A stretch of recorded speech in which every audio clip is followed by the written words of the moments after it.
সুপ্রিয় দর্শক আসসালামু আলাইকুম, ওয়েলকাম ব্যাক মাই চ্যানেল। আশা করি আলহামদুলিল্লাহ আল্লাহর রহমতে সবাই ভালো আছেন। দর্শক, আজকে আমি আপনাদের জন্য নিয়ে হাজির হয়েছি মিষ্টি রানী গোলাপ জামুন মিষ্টি রেসিপি নিয়ে। ডিম ছাড়া কিভাবে গোলাপ জামুন মিষ্টি ঘরেই আমরা তৈরি করতে পারি সেই রেসিপি দেখাবো। আমরা এই মিষ্টি বাজার থেকে চড়া দামে কিনে খাই, কিন্তু ঘরে বসেই কিভাবে পারফেক্টলি তৈরি করা যায় সেটাই আমি আজকে আপনাদের তৈরি করে দেখাবো। তো মিষ্টি তৈরি করার জন্য আমি এখানে ফুল ক্রিম মিল্ক পাউডার নিয়েছি 1 কাপ, আর সাথে নিয়ে নিচ্ছি হাফ কাপ ময়দা। এখানে অবশ্যই ময়দা ব্যবহার করতে হবে, এখানে আটা ব্যবহার করা যাবে না। আর নিয়ে নিচ্ছি আমি 1 চা চামচ বেকিং পাউডার, এখানে বেকিং সোডা দেওয়া যাবে না। এখন আমি সমস্ত উপকরণগুলোকে একটু মেখে নিচ্ছি। আর এখন এর সাথে আমি অ্যাড করে দিচ্ছি ঘি। এখানে আমি 1 টেবিল চামচ ঘি নিয়েছি। এখানে অবশ্যই ঘিটা দেওয়ার চেষ্টা করবেন, তেল না।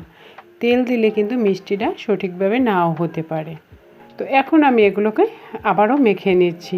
এটাকে মাখতে মাখতে যখন দেখবে এরকম যে একদম ঝুরঝুরু হয়ে গেছে, তখন আমরা বুঝতে পারবো যে আমার ময়ানটা পারফেক্টলি হয়ে গেছে। এখন আমি এটাকে মেখে নেব, আর মেখে নেব আমি দুধ দিয়ে। করে থাকা নরমাল তাপমাত্রার দুধ নিয়ে অল্প অল্প করে মেখে নেব। এবং এই যে দুধের যে মিশ্রণটা, এটা মাখতে হবে একদম আলতো হাতে, চটকে চটকে বা ডলে ডলে মাখা যাবে না। এই যে একদম আলতো হাতে মেখে নিলাম, কারণ চটকে চটকে মাখলে কিন্তু এর থেকে ঘিটা ছেড়ে দেবে। তো আমার মাখা হয়ে গেছে, আর জাস্ট আমি হাতটা ধুয়ে এসেই কিন্তু বানিয়ে নিচ্ছি। আমি কিন্তু কোনো রেস্টে রাখিনি, কারণ রেস্টে রাখতে গেলে এটা কিন্তু ড্রাই হয়ে যাবে।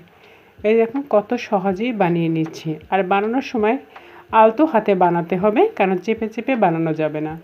আলতো হাতে বানালেই দেখা যাবে কোনো ক্র্যাক থাকবে না, কোনো ফাটল থাকবে না। আর কোনো ক্র্যাক বা ফাটল থাকলে কিন্তু মিষ্টিগুলো ভাজতে গেলে একদম মাঝখান থেকে ফেটে যাবে। তো আমার একটা মিষ্টি বানানো হয়ে গেছে, আমি একইভাবে আরও একটি মিষ্টি বানিয়ে নিলাম।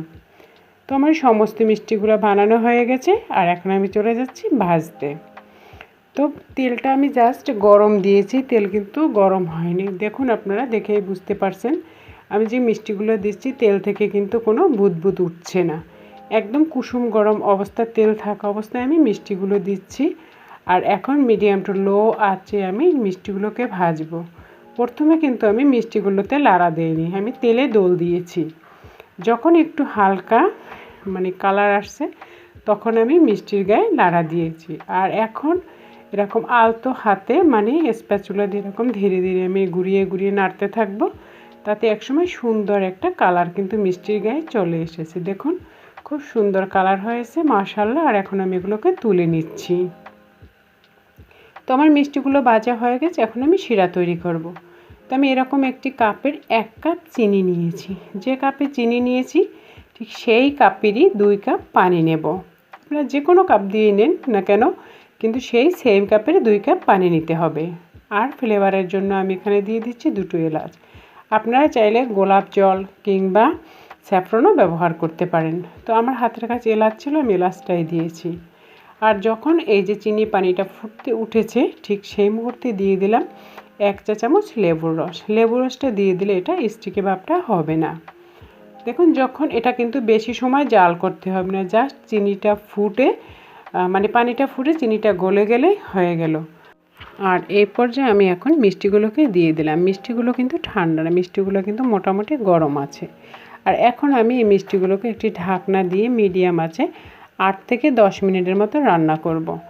তো দেখুন, 8-10 মিনিট রান্না করার পর মিষ্টিগুলো কিন্তু মাশাআল্লাহ ফুলে উঠেছে কতটা, আর অনেকটা কিন্তু রসও এর ভিতরে চুষে নিয়েছে। আর দেখুন, মিষ্টিগুলো এতটাই সুন্দর হয়েছে, এখনই কিন্তু অনেকটাই দেখে খেতে মন চাইছে। তো এখন আমি মিষ্টিগুলোকে নামিয়ে রেস্টে রেখে দেব 2 ঘন্টার জন্য।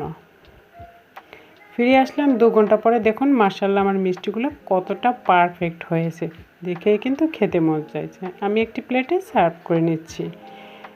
কতটা লোভনীয় মিষ্টি, এই যে দেখুন একদম পারফেক্ট দোকানের মতো। তো আশা করি আমার এই আজকের মিষ্টি রেসিপিটি আপনাদের ভালো লেগেছে, সহজও লেগেছে। ভালো লাগলে প্লিজ একটি লাইক, কমেন্টস ও ফ্যামিলি ফ্রেন্ডসদের সাথে বেশি বেশি শেয়ার করবেন। আর এরকম সহজ ও মজার মজার রেসিপি পেতে চাইলে প্লিজ আমার চ্যানেলটিকে সাবস্ক্রাইব করে নিয়মিত চ্যানেলের সঙ্গেই থাকবেন। আল্লাহ হাফেজ।